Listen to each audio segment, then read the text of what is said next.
It's been some time since Vault 76 opened its door and people returned to Appalachia. Factions once thought lost were reborn, and new communities appeared all over the wasteland. The resourceful settlers of Foundation are one of these communities. High walls and good relations with other groups allowed the settlers to expand their holdings in the wasteland. One new outpost was built in the cranberry bog. They named it New Foundation. It began as an abandoned shop and garage, but grew into a fully fledged settlement. Now a fully stocked trading post with secure supply room shelter, the settlers of New Foundation made contact with another nearby community to establish trade relations. Their numbers replenished after the Vault's opening, the Free States of the Mire region had returned. Based out of a pre-war dam facility, a secure location fortified with an artillery piece, they dream of retaking the nearby town of Harpers Ferry. After establishing contact with New Foundation, a small party of settlers arrive at the dam to finalize an alliance between the two communities. Discussions took place in the secure residential bunker beneath the facility. The Free States offered weapons and ammunition in exchange for fresh food and provisions from the settlers.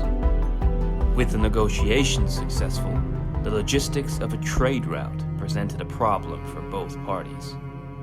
A safe route by land would be difficult, as both regions were full of hostile elements. Savage bands of super mutants, vicious blood eagle raiders, the ever-present scorch threat, and the enigmatic cult of the Mothman threatened to disrupt trade between the settlers and Free States. As luck would have it, a solution was found in the Harpers Ferry Armory. The 19th century arsenal contained the machinery and workbenches the Free States had previously used to produce weapons and ammunition. After retaking the armory, Free State troops began transporting this machinery back to the safety of the nearby and secure dam facility. It was during this process that they discovered blueprints dating all the way back to the Civil War.